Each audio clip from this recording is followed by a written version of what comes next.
ఆ విధంగా బ్రాహ్మణుడు చెప్పినటువంటి రుక్మిణీదేవి యొక్క రూపము, సౌందర్య విశేషాలన్నింటినీ కూడా విన్నాడు ఆ శ్రీకృష్ణ పరంధాముడు. అంతేకాకుండా ఆయన చేత, బ్రాహ్మణుడి చేత రుక్మిణీదేవి పంపిన సందేశాన్ని కూడా విని, ఆ తర్వాత ఆ బ్రాహ్మణుడి యొక్క చేతిని తన చేతితో పట్టుకొని నవ్వుతూ శ్రీకృష్ణుడు ఈ విధంగా చెబుతూ ఉన్నాడు. ఓ బ్రాహ్మణోత్తమ, రుక్మిణికి లాగానే నాకు కూడా ఆమెను వివాహం చేసుకోవాలనే కోరిక మనస్సులో చాలా ఉంది. అలాగే ఆమె పెద్ద అన్నగారు ఇలాగే ఏదో ఒకటి చేస్తాడనే ఆలోచన కూడా నాకు ఉంది. నేను తప్పకుండా ఆ శత్రుసేనంతటినీ జయించి ఆమెను ఇక్కడికి తీసుకువస్తాను. వచ్చెద విదర్భ భూమికి తొచ్చెద భీష్మకుని పురము సురుచిరలీలం దెచ్చెద బాలన్ రేల్మిడి వ్రచ్చెదన్ అడ్డం రిపులు వచ్చిన పోరన్. నేను ఇప్పుడే విదర్భ దేశానికి వచ్చి భీష్మకుడి పట్టణంలో ప్రవేశించి రుక్మిణీదేవిని తీసుకువస్తాను. ఒకవేళ శత్రువులు గనక అడ్డం వస్తే యుద్ధంలో వారందరినీ కూడా హతమార్చి తీరుతాను.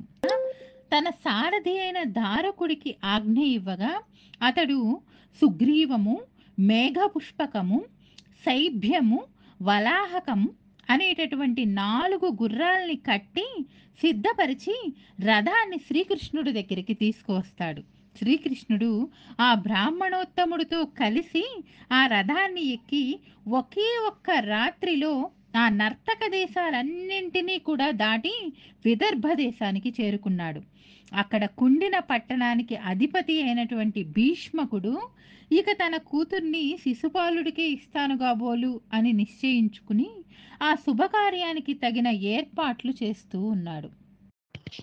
రచ్చలు క్రంతలు రాజమార్గంబులు విపణి దేశంబులు విషదములుగా చేసిరి. చందన సిక్త తోయంబులు గలయంగ జల్లిరి. కలువడములు రమణీయ వివిధ తోరణములు గట్టిరి. సకల గృహంబులం సకసేసి కర్పూర కుంకుమాగరు ధూపములు వెట్టిరి. అతివలున్ పురుషులున్ అన్ని ఎడల వివిధ వస్త్రములను వివిధ మాల్యాభరణాను లేపనములన్ అమరియుండిరి. అఖిల వాద్యములు మహాప్రీతి మోయించిరి. ఉత్సవమున నగరముపియుండే.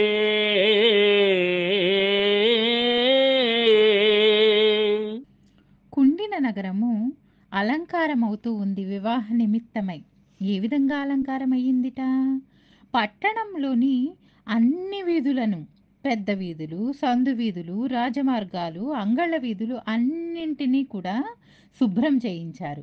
అంతటా మంచి గంధపు జలాన్ని చిలకరించి కలువ పూల దండలతో అనేక రకాలుగా అందంగా తోరణాలుగా కట్టి ఇళ్లను, అదేవిధంగా వీధులను కూడా అలంకరించారు. కర్పూరం, కుంకుమ పువ్వు, అగరు మొదలైనటువంటి సువాసన ద్రవ్యాలతో చక్కగా ధూపం వేశారు. అన్ని చోట్ల స్త్రీ పురుషులు అనేక విధాల చక్కటి వస్త్రాల చేత, పూలదండల చేత, ఆభరణముల చేత, లేపనముల చేత ఎంతో అందంగా ఉన్నారు. వాటన్నింటినీ ధరించి చాలా అందంగా ఉన్నారు. మంగళ వాయిద్యాలను మహాప్రీతితో వాయించసాగారు వాయిద్యగాళ్ళు.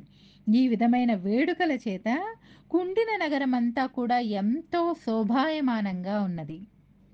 ఆ విధంగా కుండిన నగరం చక్కగా అలంకృతమై ఉండగా భీష్మక మహారాజు యథోచితంగా పితృదేవతలను ముందుగా అర్చించాడు. ఆ తర్వాత బ్రాహ్మణులకు భోజనాలు పెట్టించాడు, మంగళాశీర్వచనాలు చదివించాడు. ఆ తర్వాత రుక్మిణీదేవికి ముత్తైదువుల చేత చక్కగా స్నానం చేయించి వస్త్రభూషణాదుల చేత అలంకరింపచేశారు. ఋగ్వేదము, యజుర్వేదము, సామవేదము, అథర్వణ వేద మంత్రాలతో పుణ్యావచనములు పారాయణము చేశారు. బ్రాహ్మణులు రక్షాకరణ మంత్రాలను జపించసాగారు. నూతన దంపతుల క్షేమం కోసం నవగ్రహముల శాంతికై తిలదానము, రజతదానము, స్వర్ణదానము, వస్త్రదానం మొదలైన దానాలన్నీ కూడా చేయిస్తూ ఉన్నారు. భట సంగంబులతో రథావళులతో భద్రేభయుధంబుతో పటువేగాన్విత ఘోటకౌరజముతో బంధు ప్రియ శ్రేణితో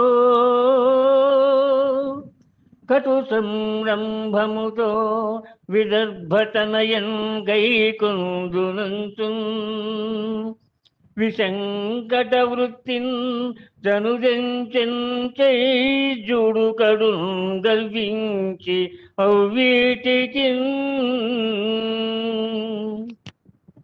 ఈ విధంగా కార్యక్రమాలన్నీ జరుగుతూ ఉండగా ఆ సమయంలో శిశుపాలుడు మిక్కిలి గర్వించిన వాడై తన చతురంగ బలాలతోనూ చుట్టాలతోనూ స్నేహితులతోనూ కలిసి మిక్కిలి అధికమైనటువంటి పటాలంతో రుక్మిణీదేవిని వివాహం చేసుకుంటున్నాను నేను అనేటటువంటి గర్వంతో విజృంభించిన వాడే కుండిన నగరానికి వచ్చాడు. బంధుల గూడి కృష్ణ బలభద్రులు వచ్చినన్ పారదోలి నిర్మంధర వృత్తించైజునికి మానినిన్ కూర్చదమంతు ఉల్లసత్సింధుర వీరరథ సేనలతో తనుదించిరా జరాసంధుండు దంతవక్త్రుండును సాల్వ విదూరక పౌండ్రకారులు. శ్రీకృష్ణుడు బలరాముడు తమ చుట్టాలందరినీ తీసుకుని వచ్చినా సరే వారందరినీ తరిమి కొట్టి నిరభ్యంతరంగా రుక్మిణీదేవిని శిశుపాలుడికిచ్చి వివాహం జరిగేలా మేం చేస్తాము అంటూ జరాసంధుడు, దంతవక్త్రుడు, సాల్వుడు, విదూరకుడు, పౌండ్రక వాసుదేవుడు మొదలైన రాజులందరూ కూడా శిశుపాలుణ్ణి సమర్థిస్తూ కుండిన నగరానికి వచ్చారు. వీరే కాకుండా ఇంకా అనేక దేశాల నుండి అనేక మంది రాజులు వచ్చారు. సరే, శిశుపాలుడు వస్తున్నాడని తెలిసి అతడికి భీష్మక మహారాజు ఎదురుగా వెళ్ళి అతన్ని అర్చించి విడిదియందు దించాడు. ఈ వర్తమానం, ఈ విషయాలన్నీ కూడా బలరాముడు విన్నాడు. హరి ఒకడేగినాడు మగధాదులు చైజహితానుసారులై నరపతులెందరే నిందనినారు. కుమారికందెచు చోట సంగరమగున్ తోడు కావలయు కంస విరోధికి నంచు వేగంతానరిగే హలాయుధుండు కమలాక్షుని జాడన్ అనేక సేనతో. విషయాలన్నీ తెలుసుకున్నటువంటి బలరాముడు తనలో తాను, అయ్యో, కృష్ణుడేమో ఒక్కడే వెళ్ళాడు, శిశుపాలుడికి సహాయం చెయ్యాలని మాత్రం జరాసంధుడు మొదలైన అనేక మంది రాజులు వెళ్ళారు. కన్యను తీసుకొచ్చేటప్పుడు తప్పకుండా యుద్ధం జరుగుతుంది, అప్పుడు కృష్ణుడికి సహాయం కావాల్సి ఉంటుంది అని అనుకుని అపరిమితమైనటువంటి సేనను వెంటు పెట్టుకుని కృష్ణుడు వెళ్ళిన వైపే, అంటే కుండిన నగరం వైపుగా బలరాముడు కూడా బయలుదేరి వెళ్ళాడు. ఆలోపలనే కథమునన్ ఆలోల విశాల నయనయగు రుక్మిణి తన్నాలోకలోచనుడు హరి ఆలోకము చేసి కరియడని శంకితయై. కుండిన నగరంలో అంతఃపురంలో ఉన్న రుక్మిణీదేవి లోకాలన్నింటినీ కాచే కృష్ణుడు తన సందేశాన్ని చూసి కూడా ఇంకా తన వద్దకి రాలేదేంటి అని మనసులో సందేహించసాగింది. లగ్నం వెళ్ళి వివాహమున్ గదిసే ఏలారాడు గోవిందుడు ఉద్విగ్నం బయ్యడి మానసంబు వినెనో వృత్తాంతమున్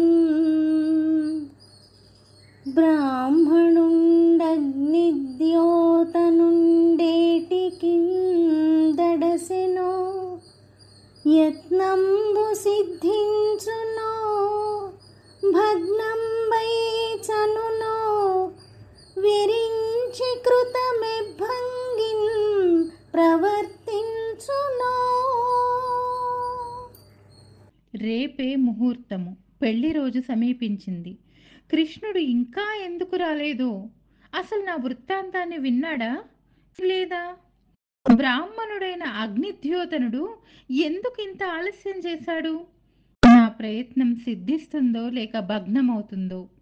ఇదంతా ఇలా ఉంటే, నా ఆలోచనలన్నీ ఇలా ఉంటే, అసలు దైవ సంకల్పం ఏ విధంగా ఉన్నదో? ఘనుడా భూసురుడేగెనో నడుమ మార్గశ్రాంతుడై చిక్కెనో విని కృష్ణుండిది తప్పుగా తలచెను విచ్చేయునో ఈశ్వరుండనుకూలింపదలంచునో తలపడో ఆర్యా మహాదేవియున్ నన్ను రక్షింపనిరుంగునో ఎరుగదో నా భాగ్యమెట్లున్నదో. ఓ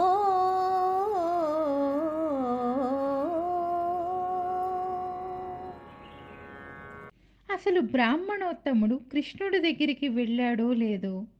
మార్గమధ్యంలోనే అలసిపోయి ఎక్కడైనా చిక్కుకున్నాడో ఏమో? కృష్ణుడు ఒకవేళ నా సందేశాన్ని విని తప్పుగా అనుకున్నాడా? లేక విన్న వెంటనే ఇక్కడికి వచ్చి నగరంలో ఎక్కడైనా ఉన్నాడా? ఈశ్వరుడి అనుగ్రహం ఎలా ఉందో? నా ఇష్టదైవమైన పార్వతీదేవి నన్ను రక్షిస్తుందో లేదో?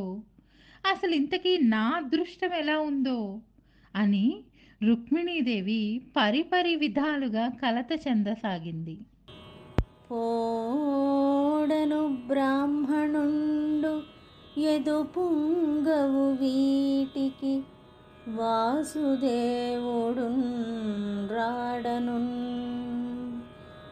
ఇంక పోయి హరి రమ్మని చీరెడి ఇష్టబంధుడు లేడను రుక్మికిం తగవు లేదిట చైద్యునకిత్తునాచునున్నాడను గౌరికి ఈశ్వరికి నా వలనన్ కృపలేదు నేడను. ఆ రుక్మిణీదేవి మనస్సులో ఇంకా ఈ విధంగా అనుకోసాగింది. ఆ బ్రాహ్మణుడు శ్రీకృష్ణుడి పట్టణమైన ద్వారకా నగరానికి వెళ్ళి ఉండడు. అందుకనే వాసుదేవుడు ఇంకా రాలేదు. పోనీ ఇప్పుడైనా ఎవరినన్నా పంపుదాము అనుకుంటే కావలసిన ఆప్తులైన వారెవరూ లేరు. మా అన్నగారైన రుక్మికి అసలు న్యాయము అనేది లేనే లేదు. శిశుపాలుడికి నన్ను ఏదో విధంగా ఇవ్వాలి అనే తలంపుతోనే ఉన్నాడు. ఆ పరమైశ్వర్య సంపన్నురాలైన ఆ పార్వతీదేవికి ఈరోజు నా యందు దయ తప్పినట్లుగా ఉన్నది.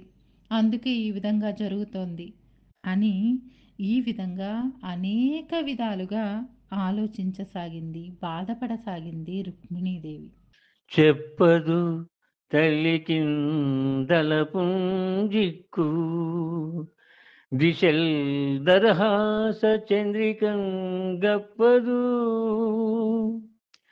వక్రతామరసగంధ సమాగత భృంగ సంగము రొప్పదు నిద్రగై కొనదు ఉరోజ పరస్పర సక్తహారముల్ విప్పదు కృష్ణ మార్గగత వీక్షణ పంక్తులు త్రిపదెప్పుడు అలా బాధపడుతూ ఉన్నటువంటి రుక్మిణి కనీసం తన తల్లితో అయినా మనస్సులో విచారాన్ని చెప్పుకోవట్లేదు. అలాగే చిన్న చిరునవ్వును కూడా నవ్వట్లేదు. ఈమె ముఖం కమలమేమో అనే భ్రమ చేత ముఖాన్ని ఆవరించవచ్చినటువంటి తుమ్మెదలను అదిలించను కూడా అదిలించటం లేదు. కంఠంలో ఉన్న ముత్యాల హారాలు చిక్కులు పడితే వాటిని సరిచేసుకోను కూడా సరిచేసుకోవటం లేదు. ఒక్క క్షణకాలమైన రెప్పపాటు కూడా వెయ్యకుండా కుండిన నగరానికి వచ్చే మార్గాన్ని కృష్ణుడు వస్తున్నాడేమో అని చూస్తూనే ఉన్నది. ఈ విధంగా హరి ఎప్పుడు వస్తాడో అని ఎదురు చూస్తూ అన్ని విషయాలలో విరక్తి అయి తపించుచూ ఉన్నటువంటి రుక్మిణీదేవికి శుభం సూచించే రీతిలో ఎడమ కన్ను ఎడం భుజం అదిరాయి. అప్పుడు కృష్ణుడు పంపగా బ్రాహ్మణుడు అక్కడికి వచ్చాడు. రుక్మిణీదేవి ఎంతో తహతహతో అతని ముఖ లక్షణాలను పరిశీలిస్తూ చిరునవ్వుతో అతనికి ఎదురుగా వెళ్ళి నిలబడింది. అప్పుడు బ్రాహ్మణుడు ఈ విధంగా అంటూ ఉన్నాడు. మెచ్చె భవద్గుణోన్నతికి అమేయధనావళులిచ్చే నాకు తావచ్చే సుదర్శనాయుధుడు వాడే సురాసురులెల్లనడ్డమై వచ్చిననైన రాక్షస వివాహమునన్ కొనిపోవు నిన్ను నీ సచ్చరితంబు భాగ్యమును సర్వము నేడు ఫలించే కన్యక. ఓ కన్యామణి, ఆ సుదర్శన చక్రధారి నీ ఉన్నతమైన గుణాలని మెచ్చుకున్నాడు. నాకు మేరలేని ధనాన్ని ఇచ్చాడు. అంతేకాదు, ఆయనే ఇక్కడికి వచ్చాడు. సురాసురులు అడ్డమై నిలిచినా సరే తప్పక నిన్ను తీసుకుపోతాడు. నీ మంచి నడవడి, నీ భాగ్యము అన్నీ కూడా నేడు ఫలించాయి. జలజాతే క్షణుతోడి తెచ్చితివి నా సందేశముంజెప్పి నన్నిలువం బెట్టితి నీ కృపన్ బ్రతికెత్తిన్ నీయంత పుణ్యాత్మకుల్గలరే దేనికి నీకు ప్రత్యుపకృతిం గావింపనే నేరా అంజలి గావించదన్ భూసురాన్వయమణే సద్బంధు చింతామణి.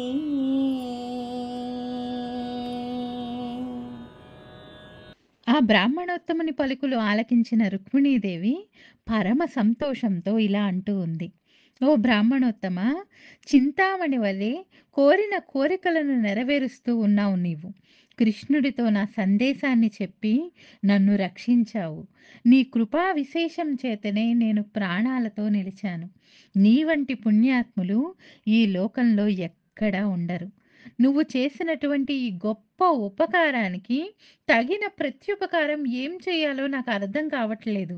నీకు తల ఒగ్గి నమస్కరిస్తూ ఉన్నాను. సరే, ఇదిలా ఉండగా బలరామకృష్ణులు తమ కూతురు వివాహానికి తరలి వచ్చారన్న విషయాన్ని విన్న భీష్మకుడు తూర్య ఘోషలతో ఎదురు వెళ్ళి ఆహ్వానం పలికాడు. ధర్మ ప్రకారంగా వారిని పూజించి మధుపర్కాలను ఇచ్చి అనేకమైనటువంటి వస్త్రాలని, ఆభరణాలని, ఇంకా అనేక కానుకలను ఇచ్చాడు. వారికి, వారి బంధువులకి, వారి సేనలకి విడిది చేయటానికి తగిన విడుదలని కూడా చూపించాడు.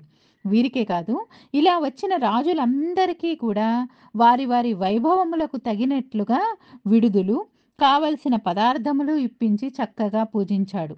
ఆ పట్టణంలో ఉన్న ప్రజలందరూ కూడా హరి వచ్చాడన్న వర్తమానం విని తమ కళ్ళతో ఒక్కసారి ఆ గోవిందుణ్ణి చూడాలి అనే ఉద్దేశంతో ఆయన విడిది చేసినటువంటి ప్రదేశం దగ్గరికి వచ్చి ఆయన సుందర వదనాన్ని చూసి తమలో తాము ఈ విధంగా అనుకోసాగారు. తగునీ చక్రి విదర్భరాజసుతగు తజ్జంబు వైదర్భియున్ తగునీ చక్రికిన్ ఇంత మంచిదగునే దాంపత్యము ఈ ఇద్దరిందగులంగట్టిన బ్రహ్మ నేర్పరిగదా దర్పాహతారాతియై మగడౌగావుత చక్రియీ రమణికిన్ మా పుణ్యమూలంబునన్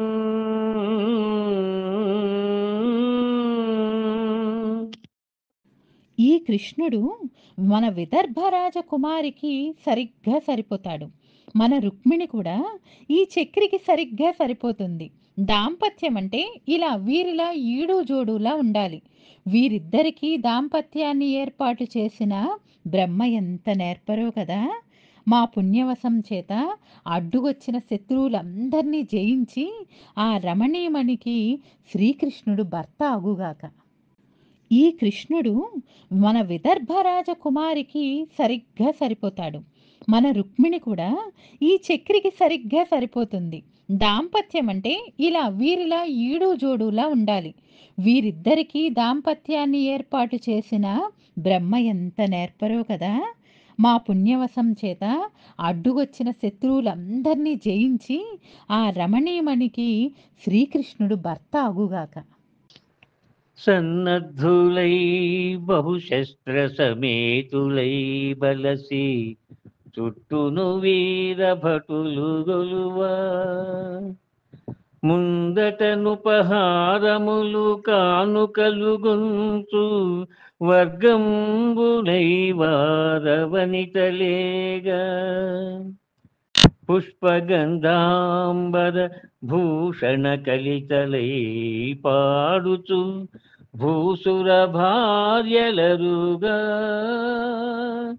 పణవమర్దల శంఖ పటహ కాహళ వేణు భేరీధ్వనుల మిన్ను పిక్కటిలగా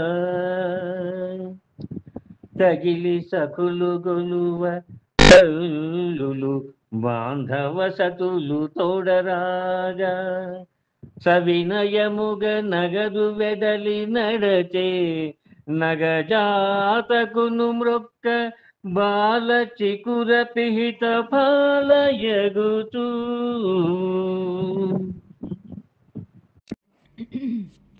పౌరకాంతులు ఇలా అనుకుంటున్న సమయంలోనే రుక్మిణీదేవి చక్కగా అలంకరించుకుని అంతఃపురం నుండి పార్వతీదేవిని పూజించడం కోసం బయలుదేరింది. ఆమె రక్షణ కోసం చుట్టూ వీరభటులు నడిచారు. వారకాంతలు నైవేద్య పదార్థములు కానుకలు చేతిలో పట్టుకుని రుక్మిణీదేవికి ముందు నడిచారు. పువ్వులు, గంధము, వస్త్రములు, రకరకాల సొమ్ములు ధరించిన వారే బ్రాహ్మణ ముత్తైదువులు పాటలు పాడుతూ రుక్మిణీదేవిని అనుసరించారు. ఉడుక, మద్దెల, శంఖము, తప్పెట, బాక, వేణువు, భేరి మొదలైన ధ్వనులు మోగుతూ ఉండగా ఆకాశం పిక్కటిల్లుతోంది. చెలికెత్తులు సేవిస్తూ ఉండగా ముత్తైదువులు వెంట వస్తూ ఉండగా రుక్మిణీదేవి సవినయంగా పార్వతీదేవి దేవాలయానికి బయలుదేరింది. సూతమాగధులు, స్తుతిపాఠకులు, సంగీతమును పాడువారు, వంశావళి పఠించువారు అంతా కొనియాడుతూ తన వెంట వస్తూ ఉండగా రుక్మిణీదేవి శ్రీకృష్ణుణ్ణే మనసులో తలుచుకుంటూ గౌరీదేవి ఆలయానికి వచ్చింది. కాళ్ళు చేతులు కడుక్కొని ఆచమనం చేసి పరిశుద్ధురాలై గౌరీదేవి వద్దకు వెళ్ళింది. అప్పుడు ముత్తైదువులకు భూసురోత్తముల భార్యలు శివునితో కూడి ఉన్నటువంటి గౌరీదేవికి అభిషేకం చేసి గంధము, అక్షతలు సమర్పించారు. వస్త్ర మాల్యాది భూషణాలతో అమ్మవారిని చక్కగా అలంకరించారు. బహువిధములైనటువంటి నైవేద్యములను అమ్మకు సమర్పించి కానుకలిచ్చి దీపమాలికల చేత హారతిని ఇచ్చారు. పిమ్మట రుక్మిణీదేవి చేత అమ్మవారికి మొక్కించారు. నమ్మితి నామనంబున సనాతనులైన ఉమామహేశులన్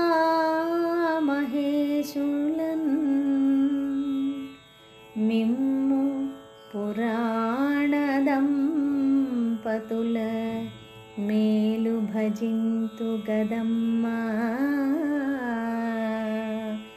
మేటి పెద్దమ్మ దయాంబురాసి విగదమ్మ హరింబతి జేయుమమ్మ నమ్మిన వారికెన్నటికి నాశము లేదు గదమ్మ ఈశ్వరీ.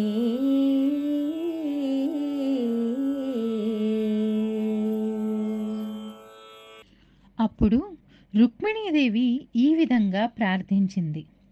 అమ్మా, నా మనస్సులో శాశ్వతులు ఆది దంపతులైన మీ జంటనే నమ్ముకొని ఉన్నానమ్మా. ఉమామహేశ్వరులుగా పురాణ దంపతులైన మిమ్మల్ని శుభాన్ని కోరి భజిస్తూ ఉన్నాను. అమ్మలలో నీవు మేటిదానివి, దయానిధివి. నాకు హరిని భర్తగా చేయి తల్లి. నిన్ను నమ్ముకున్న వారికి చెరుపు లేదు కదమ్మా. ఈశ్వరి, దయచూడమ్మా. అలా గౌరీదేవిని ప్రార్థించి పిమ్మట బ్రాహ్మణ ముత్తైదువులకి తాంబూలాలు బహుమతులు ఇచ్చి పూజించింది. వారలుత్సహించి వలనొప్పదీవించి శేషలిడిరి యువతి శిరమునందు శేషలెల్లదాచి శివవల్లభకు మృక్కి మౌన నియతి మాని మగువ వెడలే. ఆ ముత్తైదువులు ఆ పూజల చేత సంతోషించి చక్కగా రుక్మిణీదేవిని దీవించి ఆమె తల యందు శుభాక్షతలను ఉంచారు. ఆ మంగళాక్షతలను వహించి గౌరీదేవికి మరి ఒకసారి మొక్కి మౌనవ్రతాన్ని వహించి గౌరీ ఆలయం నుండి రుక్మిణీదేవి బయలుదేరింది. హరినీలాలక పూర్ణచంద్రముఖిన్ ఏణాక్షిన్ ప్రవాళాధరన్ కలకంఠిన్ నవపల్లవాంఘ్రియుగళన్ గంధేభకుంభస్తనిన్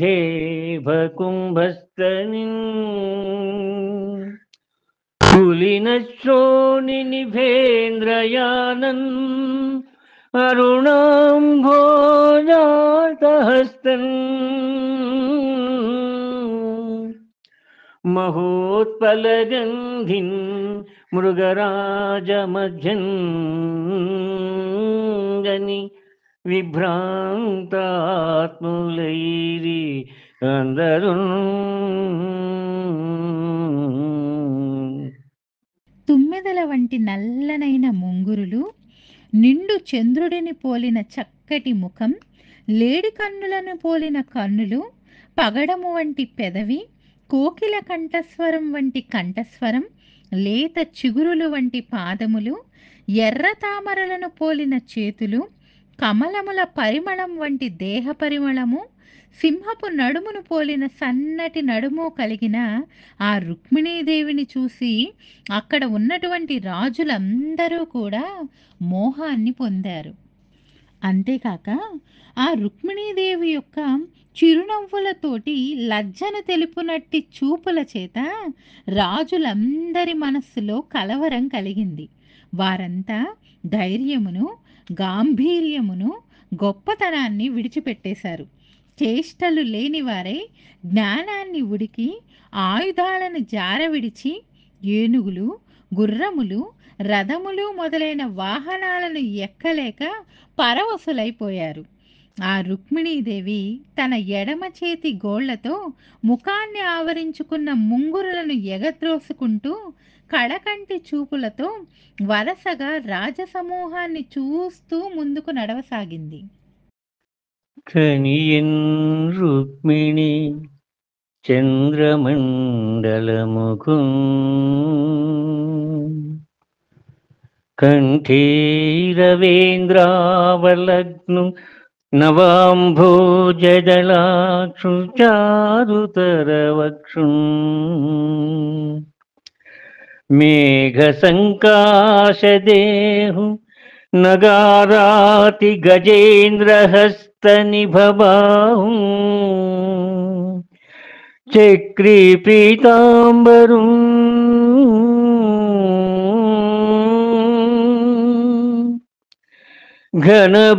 ఘనభూషాన్వితు కంబుకంఠు విజయోత్సాహం జగన్మోహను.